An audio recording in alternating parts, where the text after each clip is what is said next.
LA This Week.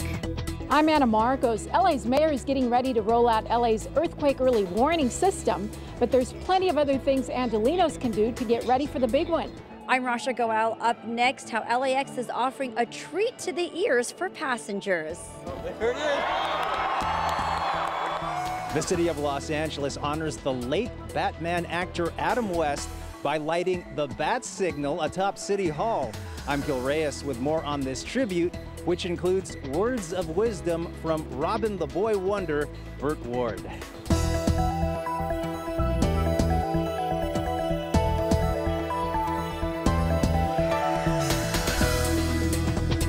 Hello and welcome to LA This Week. Thanks for joining us. I'm Yana Kay.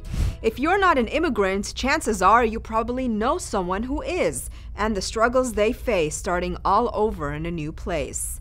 But one stay-at-home mom from Eagle Rock is helping them overcome those struggles. Gil Reyes has more. The city honors Eagle Rock resident and stay-at-home mom Miry Whitehill, founder of Miras List, a nonprofit that helps refugee families through fundraisers, crowdsourcing, and social media. It gives me this amazing window where I get to see the best of people. People when they're in the mode of giving, and then on the other side, the amazing feeling of gratitude. Miry's List began as an outreach by the Eagle Rock Neighborhood Council, of which Whitehill is also a member. So far, Miry's List has helped some 100 families from Iraq, Syria, and other war-torn nations, providing clothes, toys, beds, you name it. And in one case, even a job. Rabia Ahmadi, a new immigrant from Afghanistan, now works for the nonprofit. When I see people, when I see like kids, just smile when they receive a gift from Miras List, so I feel very different. So it gives me peace of mind and peace of heart. And though Miras List is the first, LA City Council member Jose Huizar has authored a motion aimed at making it easier for other neighborhood councils to create similar groups to benefit immigrants. Some of these families come here with nothing, and to get not only basic information about where to send their kids to school, where are some job opportunities, but even basic home necessities is what's needed. And so this is a great example of what Eagle Rock Neighborhood Council did, and we want to replicate that in all the neighborhood councils throughout the city. This work has changed my life. At City Hall, I'm Gil Reyes for LA This Week. You can volunteer and donate to Miras List at miraslist.org. After years of contamination, officials are stepping up efforts to support residents exposed to hazardous materials from Exide Technologies. Rasha Goel has more as officials reach out to the community, one family at a time. All the children that live here cannot play in their yards because it's so toxic. Teresa Marquez is among the Boyle Heights residents who has experienced the negative effects of Exide Technologies, a former battery recycling facility in the city of Vernon. And one of my grandsons has Asperger's, okay? And that is from contamination. A lot of children here have the same problem, unable to focus, anger problems, and it's all due to the lead in your blood. The Exide facility operated for decades and closed down in March of 2015. Known as the lead acid battery smelter, it processed about 25,000 batteries a day. The plant was cited numerous times for emitting lead into the local environment and for violating hazardous waste laws. An estimated 7 million pounds of lead were released in the air by Exide during its illegal operation. The exposure to dangerously high levels of lead and other contaminants can be detrimental to the brain, to kidneys, to liver, and other vital organs. Action is now being taken as the LA County Health Agency with community members hold an outreach effort where 1,400 volunteers will go door to door to over 20,000 homes within 1.7 miles of Exide Technologies. They will get information from residents about their health concerns as well as provide them with educational materials. The state has provided millions of dollars for us to clean up, for the state to clean up the area. It's going a lot slower than I would like. I wish it would go a lot faster. but we need to inform the residents about where the state is in this process. And this contamination it has broken my family and it has broken me. Residents say it has taken too long to get here and they can't afford to have innocent lives affected by a contamination that should have been taken care of years ago. In Boyle Heights, I'm Rasha Goel for LA This Week. More than 100,000 people live, work, and play near and around the former Exide plant. Well, the city of LA is several years ahead of other cities in preparing for a big quake, but are Angelenos ready? Anna Marcos takes us to the mayor's Ready LA event, where some earthquake tips and a new early warning system could make the difference in you surviving the next big one. Mayor Eric Garcetti and the First Lady got quite shook up at this Ready LA earthquake preparedness event at Getty House. But in spite of the logo you see on the truck, this was barely more than a magnitude 7.0 simulation, far less than the shock LA could get when the big one hits, a tremor possibly bigger than the Northridge disaster. Many of you experienced firsthand the 1994 Northridge earthquake, which shook this city to its very core. It toppled freeways, it ignited fires, it resulted in nearly $20 billion in property damage. This may be an earthquake simulator, but it's no joke. The experts say Southern Californians suffer half the earthquake risk as the rest of the country, so we have to be prepared. Whoa! The threat of a big one on the southern San Andreas Fault, that threat is especially real. It's been, that average recurrence is about 150 years, but it's been more than 300 years since the last big event. We've become complacent. It's been long enough since we've had an earthquake that we're all pretty complacent, but how many of us have that 7 days of water per person? How many of you have had your house checked for its earthquake resilience and stability? I see a lot of scientists raising hands, and you save at least $5 for every dollar that gets spent on retrofitting. City leaders themselves are getting ready. Not only is retrofitting required on most large buildings, but LA's water systems have been beefed up. And now an earthquake early warning system is very close to becoming reality. LA has installed $5 million worth of earthquake sensors. Computer programs are now up and running to take in the sensor information.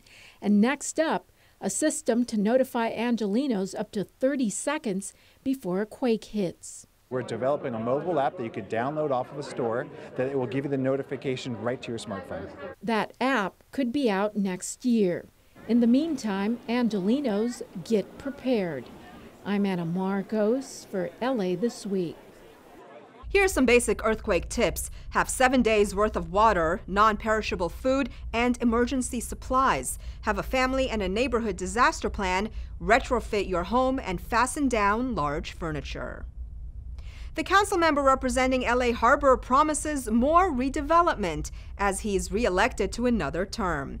Gil Reyes reports from the swearing-in ceremony of Councilman Joe Buscaino, who won in a landslide.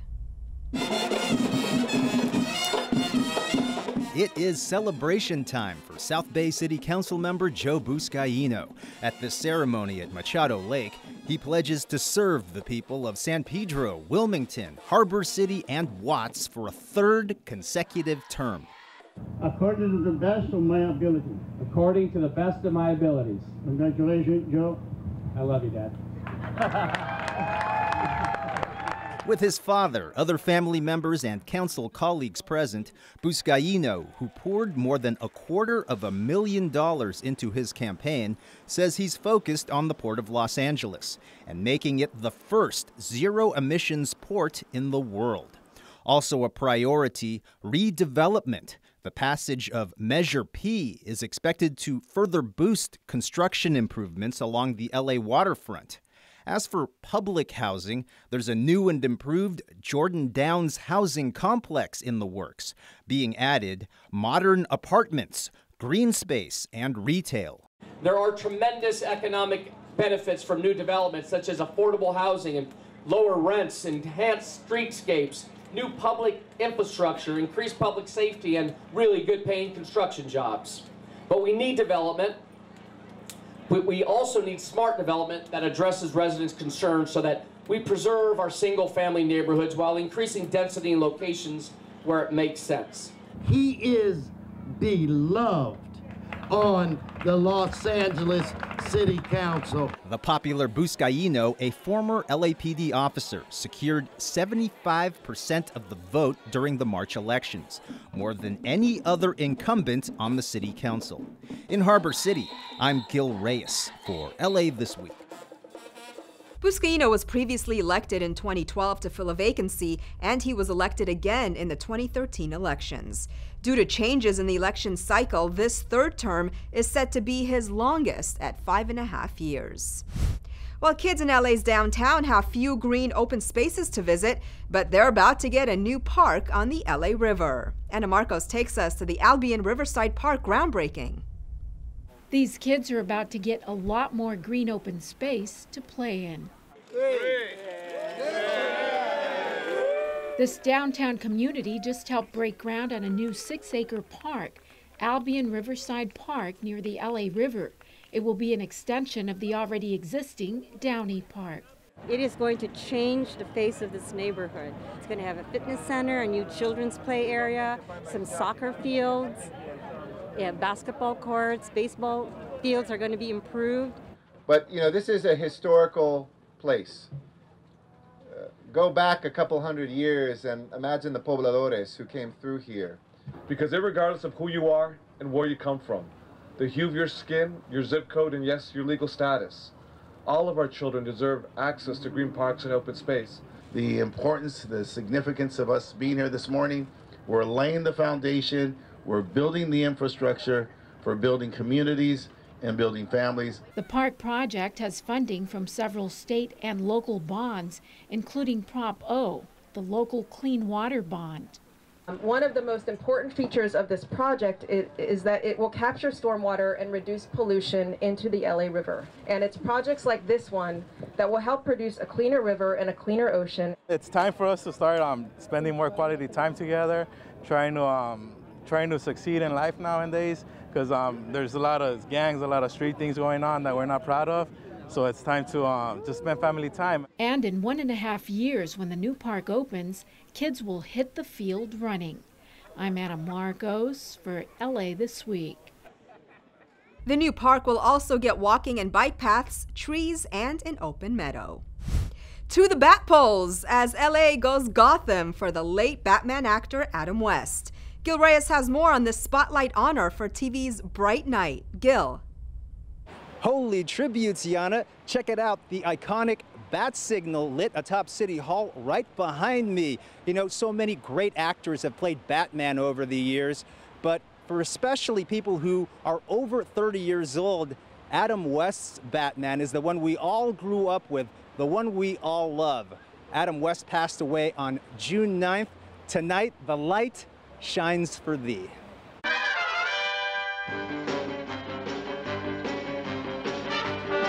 The call went out from City Hall and thousands of Bat fans responded, many of them arriving in costume to help summon the Caped Crusader.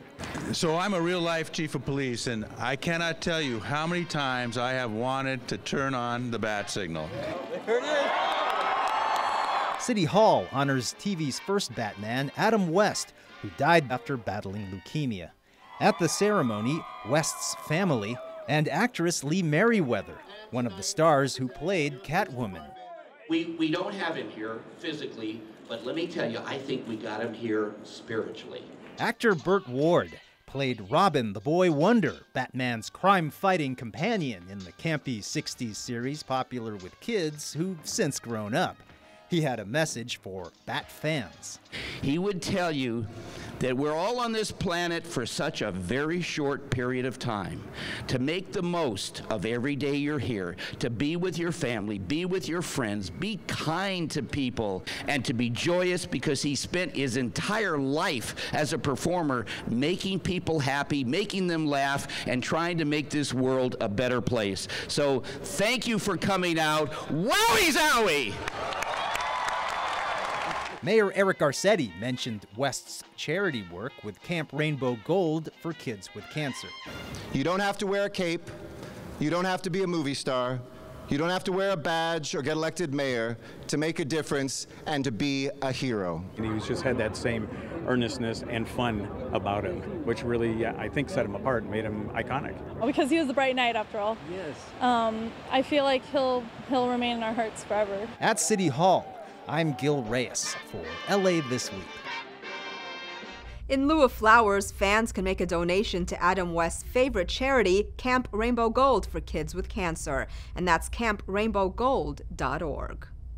Over at LAX, a little music is in the air as a new program hopes to lift the spirits of passengers traveling through the airport. Rasha Goel has the details. Right, left, right, left. And that, what I'm learning, is the zapateado being taught to me by Cesar, who is the director of Cambalache. Now, this is exciting, Cesar. You know, we're here at LAX. They're launching a new program called LAX Presents, where you are actually going to experience live performance. I think it's one of the first times they're doing this, but let me tell you, it is really here to enhance the passenger experience as they travel. Music to your ears. It's all part of the travel experience at the Los Angeles International Airport. The new music program called LAX Presents kicked off at the Tom Bradley Terminal and offers travelers the unique experience of live music at the airport. Programs like this, LAX Presents, will enrich airport environments, the ambiance of the airport, and bring cultural enlightenment to over 83 million passengers this year.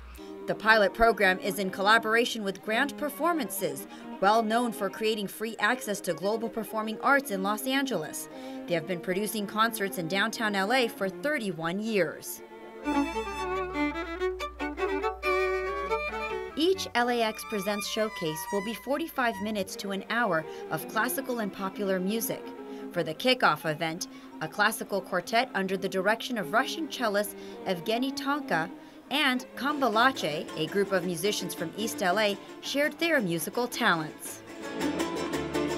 Son Jarocho is a music that brings a community together. Every time we're going to be playing here at a terminal, which will happen again sometime soon, we'll be having a little mini fandango to bring people together. And it makes people feel better and makes people be kind to each other. And I think it's a really excellent, great idea. I think it's fantastic. I think everyone should do it, at least more often anyway. It makes people feel happy.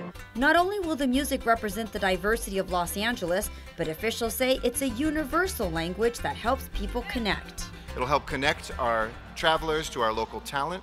It'll bring the diversity and mix of cultures that define LA and the joy of music to everybody here at LAX, from the curb to the gate. LAX Presents will run through November. In Los Angeles, I'm Rasha Goel for LA This Week. These performances will be held throughout different areas of the airport. Girl Scouts are known for their volunteer work in the community, but one Girl Scout in South LA has taken on City Hall and made her neighborhood safer in the process. Anna Marcos is on hand to try out the new pedestrian crosswalk. Girl Scout Gwendolyn Rudd helped make this a reality. Council President Herb Wesson joins her as they try out the latest pedestrian-activated crosswalk in South LA. Gwen found the street crossing dangerous, so she took it up with her Girl Scout troop. They took it to their neighborhood council, which forwarded their letters to City Hall. It was scary when I was going up there because I'm not good at speaking in front of people. One of my arguments was that there's going to be a new park here, so more people would be coming, and that whenever I would come here, it was really hard to cross the street, and it's really scary. And I'd rather them do something before something happens than after it happens. And now, thanks to the crosswalk, kids in the community will be able to safely cross to the neighboring daycare center as well as the new park that's gone up. In Girl Scouts, we encourage girls to contribute to the world in meaningful ways, to learn how to solve problems in their community. Council President Herb Wesson was so moved by the Girl Scout troop letters, he and his staff found the $75,000 to build the crosswalk. I almost cried because I felt so proud when you read the letters and the reasons. So I told Albert, we're going to do this one way or the other. So now Gwen is enjoying all the perks of her new crosswalk, a safer crossing for everyone, plus a new Girl Scout Bronze Star and a CEO patch for her uniform. Oh, by the way, she also has a cookie badge. She has sold 400 cartons of Girl Scout cookies in her Girl Scout career. 13 years old, and she's already shaking up City Hall and the neighborhood. I'm Anna Margos for LA This Week. The Girl Scouts of Greater Los Angeles number some 40,000 members, and they contribute 500,000 hours of community service each year. A popular park in Harbor City is back in business. The city considers designating the Hollywood Reporter Building a historical cultural monument, and a park in Koreatown gets a facelift. All these stories in Citybeat. Community members and city leaders joined together to celebrate two events: the reopening of Harbor Regional Park in Harbor City and the launch of the SoCal Explorer campaign in partnership with Agents of Discovery, a mobile app that uses augmented reality to help people complete missions in city parks. The app helps get adults and kids moving and exploring the world around them. The Harbor Park mobile app will allow folks to learn about the diversity of the birds in the area and the park's role in maintaining clean water. It's a really great opportunity for kids who normally stay home locked into screens to take those screens and realize that using augmented reality and ways of learning about nature, that they can identify plants, identify species, and be able to take a mission to help the park. The Los Angeles Cultural Heritage Commission voted to consider the Hollywood Reporter Building at 6713 Sunset Boulevard as a historic cultural monument in a move that could stop or delay its planned demolition. The building, which was home to the Hollywood Reporter news publication from 1931 into the 1990s, is historically significant for its Regency modern architecture and for its impact as one of the early publications to report on the entertainment industry. The building, first constructed in 1924, is slated for demolition as part of a plan to build a hotel and 2 residential towers at the site. Now that the commission is considering the site as a local monument, the property cannot be destroyed as long as the city has the application under review. The Department of Rec and Parks, along with Councilmember Gil Cedillo, celebrated the reopening of the playground and installation of new fitness equipment at Normandy Recreation Center with a ribbon-cutting ceremony. Located in Koreatown, Normandy Park serves an estimated 11,000 residents living within 1/2-mile walking distance. The colorful playground was designed with input from the community and includes play structures for kids 2 to 5 years old and 5 to 12 years old. The play equipment includes multiple slides and swings, all covered in shade structures for protection from the heat. An outdoor fitness center was also installed with 13 pieces of adult exercise equipment to promote an active lifestyle. During 4th of July festivities on the East Side, people celebrated American pop culture, and as Gil Reyes reports, their Latino heritage too. Mexican traditions on the 4th of July? Why not? We're in the East Side community of El Sereno, where more than 80% of residents are Latino. Lindsay Uri, who is not, recently moved to the neighborhood. It's really adorable. There seems to be great food, great community, great music. So I think it's a really nice event, and I hope to see more.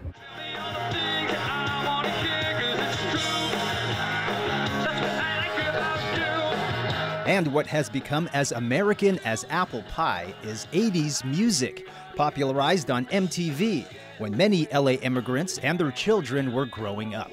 The English lyrics from bands like The Romantics, The Pretenders, Duran Duran, the list goes on, helped many new Americans assimilate. So the songs are part of the celebration at El Sereno's 4th of July concert. Great way for us to say thank you, America. Thank you for the freedom we have, the liberty and the democracy. You know, people come from all over the world to this great country, and it's our way of saying thank you to great America, but really to its people. That's what it's about.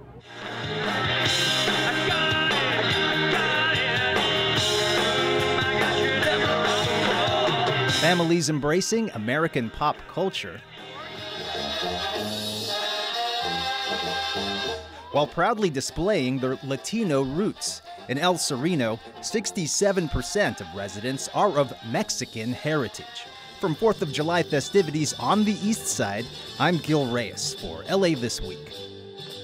The 80s cover band The Spasmatics supplied the entertainment. The concert was followed by a 4th of July fireworks show. Well, they don't make them like this anymore, but you can still admire some classic Chevys on display at a local car show. Want to earn some prizes this summer? Well, all you have to do is read and get a haircut in the same chair as President George H.W. Bush got his. All this in this week's Things to Do. The classic Chevys of Southern California Car Show is one of the largest car shows in the San Fernando Valley. More than 325 cars ranging from the 1930s to the classics and hot rods of the 50s, 60s, and 70s will be on display. There will be a pancake breakfast, a raffle, 350 engine raffle, silent auction, and bake sale. All proceeds will benefit the Rancho San Antonio Boys Town. It all takes place Sunday, July 9th from 7:30 a.m. to 3 p.m. at the Rancho San Antonio Boys Town at 21,000 Plummer Street in Chatsworth. Join the Los Angeles Public Library for free programs and reading challenges for kids, teens, and adults all summer long. Come to the library to discover more activities and find great books to read this summer and earn a prize just for signing up. Log your progress and earn badges and prizes along the way. For more information or to register, visit lapl.org/summer. So throw your cares and troubles aside for a while. Find out what the buzz is all about as the Battleship Iowa's Barbershop returns by popular demand and will once again be cutting hair. That's right, the ship's actual barbershop that serviced generations of sailors and even trimmed the 41st President of the United States, George H.W. Bush, will be open for business. There will be special promotional products available from the sponsors, so sit back and take photos in the same chair President George H.W. Bush sat in for his haircut. It all takes place Sunday, July 9th from 10 a.m. to 4 p.m. For more, visit lawaterfront.org/events. And that's a look at some things to do. We're here to entertain you in the barbershop style. Well, that's going to do it for this edition. I'm Yana Kane from all of us here at LA This Week. Thanks for joining us. A reminder that you can catch us online at lacityview.org. You can also follow and like us on Facebook. We'll see you back here next week for more of LA This Week.